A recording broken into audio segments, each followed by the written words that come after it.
let's start Unit 2 with a couple more new terms. So the first ones describe groups of individuals. A population is all the individuals that we care about. It could be people, like the population of the United States, or it could be other objects or cases. The sample is a subset of the population. So these are the individuals that we actually collect data from. The next two terms are numerical summaries. So a parameter is a number that describes the population, and conveniently, parameter also starts with P. So this is the number that we really want to know. This would be like a population mean or a population proportion. A statistic is a number that describes the sample. Again, conveniently, they both start with S. So this would be a number that we use to estimate the parameter, right? We actually have sample data, so we can calculate that statistic and then use it to estimate the parameter. So to put this into practice, let's talk about unemployment. So the unemployment was 10.2% as of July 2020. And when we look at that 10.2%, what population are we talking about? So we're actually not talking about all Americans in this population because we're not counting people who are retired, children, anybody who's not looking for work. So the population in this case is actually just the labor force. And they're pretty strict about this. If you weren't actively looking for work in the last 4 weeks, you're not part of the labor force. So you're not officially employed or unemployed. The parameter, that's a number that describes the population. So in this case, we would be looking at the true percentage of unemployed people in the population. Right, the parameter is always going to be a number that describes the population. And I guess I'll be more specific here since the population is the labor force, the true percentage of unemployed people in the labor force.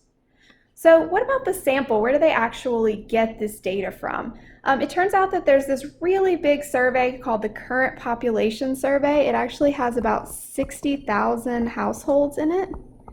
So they carefully select these households to try to find a sample that's representative. But these 60,000 households that take part in, I'm just going to put CPS, that's the Current Population Survey. And then the statistic, that's the number that we actually calculate from the sample. So that would be that 10.2%. So notice that the statistic is a number that we're using to estimate the parameter, right? 10.2% is an estimate of the true percentage of unemployed people. In this case, it's a really good estimate because it's based on such a large representative sample. For a really quick practice question, let's go back to that 538 article. 41% of flyers think you're rude if you recline your seat. So in this case, 41% is a statistic. That was a number that was calculated from the sample, and it's trying to estimate the true percentage of all flyers who think you're rude. So the parameter is the true percentage of all flyers that think you're rude if you recline your seat. So why is unemployment information based on a sample? Why not ask everyone, which would be called taking a census of the population? I think it's probably pretty easy to see why we don't do that. If we had to track down every person every month to record unemployment, that would be an extremely expensive process, also just a very, very time-consuming process. And if we're being honest, it's just a practically impossible thing to do. The logistics of talking to every American or every American in the labor force every month is practically impossible.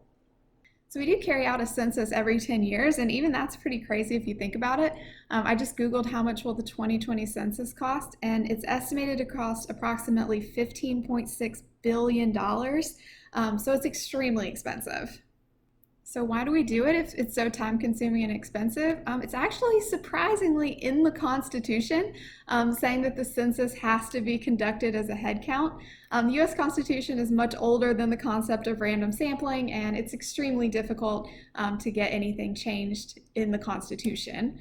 I would recommend the 6th episode of The West Wing. It's called Mr. Willis of Ohio. It's all about problems with the census. Such a good show. Anyway, yes, I highly recommend it. Okay, so that's 4 basic terms to get us started in this unit: population, sample, parameter, statistic, and census.